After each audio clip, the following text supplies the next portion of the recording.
I'm here in Elaborate Grove in West London, in a location that was very special to Princess Diana, because this building was known as the Lighthouse, formerly known as the Lighthouse. It was a hospice for people suffering with HIV and AIDS. And although the building is no longer the Lighthouse and it's now owned by the Museum of Brands, this garden is a memorial garden and it still exists and it's still in use by the public, so people are allowed to come here, and it's a very beautiful space. I'm going to see if I can show you around, because I've heard a story, and if you can follow me, I've heard a story about this particular part of the garden, so let me just show you before we get started, and I'll introduce you to the guests. I should say all the guests are all connected to Princess Diana in one form or another, but I'll introduce you to them shortly. But just let me tell you this little story. It says here fire exit. Apparently Princess Diana, I have been told, but don't quote me, that she used to come through here to avoid the paparazzi. So literally she'd go through the fire exit and she could get to her car and then come through this memorial garden into the hospice without being spotted by anybody. So that's a little rumour that I've heard and had it on good authority that it actually happened. So as I said, the guests I'm going to be speaking to are all connected to Princess Diana in one form or another. But before I introduce you to them, let me just explain how you can take part. Please send in your comments and questions down below, and I'll do my best to go through them as quickly as possible and get all your comments out on air. So do take part, comments, questions, and I'll read them out. So let's get started. Introduce myself. I'm Valley Fontaine, and I think we're going to come over to this little corner here on this little seat and introduce you to Ian Green, who is the CEO of the Terence Higgins Trust. And so tell us, Ian, good afternoon to you. Tell us about your relation to this building, the former Lighthouse, and Princess Diana. So the Terence Higgins Trust is the UK's leading HIV and sexual health charity, and this building, we used to own this building, the London Lighthouse as it was then, and this was a place of refuge for people who were living with or affected by HIV. And many people with AIDS died in this building, and that's why this garden's so important. The Princess was a real strong, passionate advocate around HIV and did a huge amount to tackle the stigma that was associated then with HIV, and unfortunately is still associated with HIV now. And so she would regularly come to this place, both publicly and, as you've already mentioned, privately.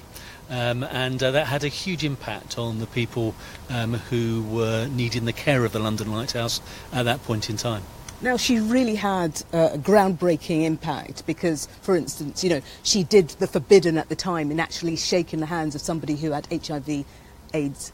Yeah, I mean, that you've got to remember at that time that there was a huge amount of fear surrounding HIV and AIDS, and the Princess was the first person of any prominence in the UK who publicly shook the hands of somebody and touched somebody who was living with HIV, and she wore no gloves, and that was really did a huge amount to break down some of those fears and some of that stigma. Just remind us how bad things were then. It was awful. I mean that people thought that you could catch HIV from touching someone, from sharing utensils, from sharing a toothbrush, from sitting on the same toilet seat. None of that was true, but there was so much fear at that point in time that we needed somebody to be able to say, actually, it's okay to touch somebody with HIV. And she said that very publicly. And had that been discussed, or how did that come to happen? Do you know? I think it was just part of her who she was as a person, that I was privileged to meet her on 2 occasions,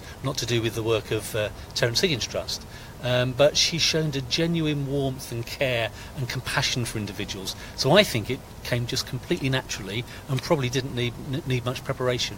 So you met her twice. Tell us about that. So I met her, the first time I met her, which was the most significant time, was when I was a counsellor just not far from here in West London in 1992, and she came to open a homeless project for young people.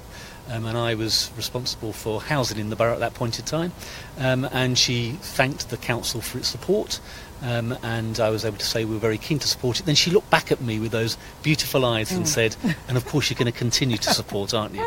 I had no option then but to carry on supporting. You were on the spot. I was on the spot in a really nice way. Yeah. The second time was at a conference that she spoke at, and I had a brief chat with her then. But you know, when she walked into a room, you could feel her presence. There was an aura about her, and she was truly an iconic figure. I was going to ask you, what was she like? I mean, you know, we saw the image on the television, you know, but you've actually met her. You're one of the few, or one of the many in some cases, who actually met her in person.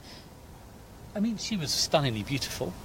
But she was also somebody that you could tell really was interested in people. Sometimes when people talk to you, that they talk to you and look over your shoulder. She actually engaged you and looked into your eyes.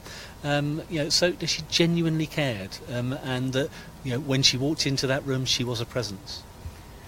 And the work she continued doing, you feel that her coming here, and sometimes she didn't come here invited. She didn't announce that she was arriving. She just arrived. How was that received? Oh, incredibly. It was so important. So I've been told that about an hour's notice would be given.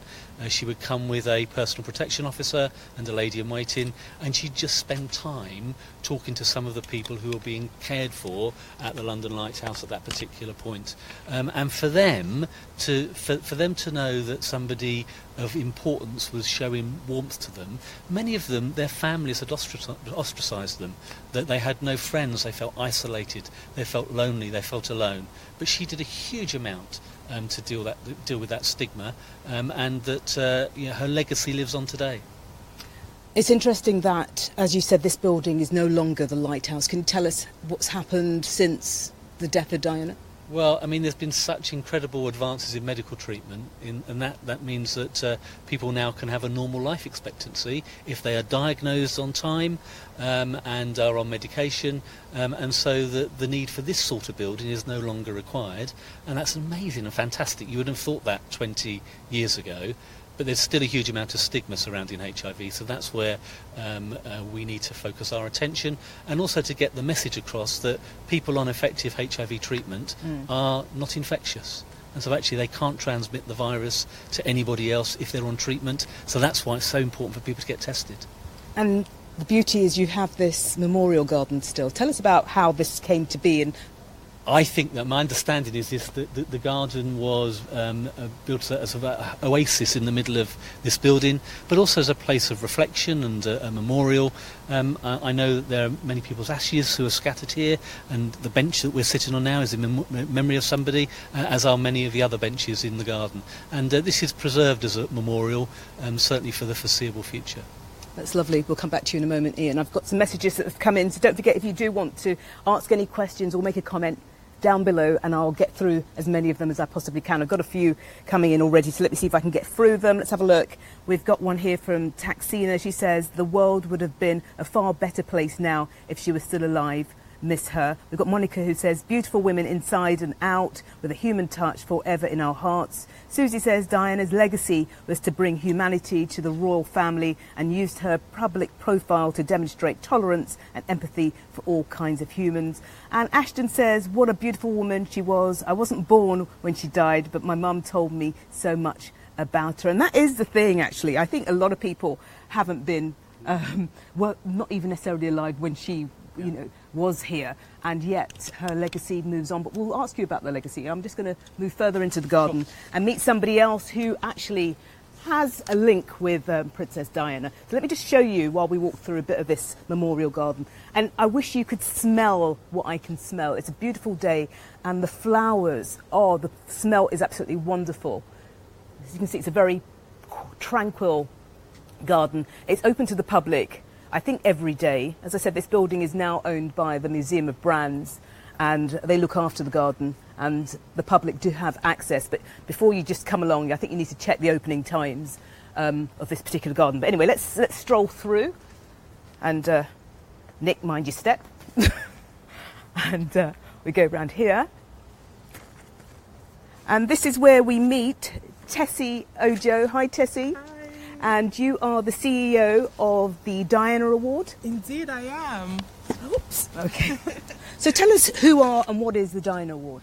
That's a wonderful question. Thank you very much for having me. And the Diana Award is a legacy to Princess Diana's belief in young people's ability to change the world. So our mission is to foster, to inspire, and to develop positive change in the lives of young people. See, Princess Diana very often talked about if young people are supported, if young people are invested in, they have the ability to change the world like she did. And that's exactly what we do.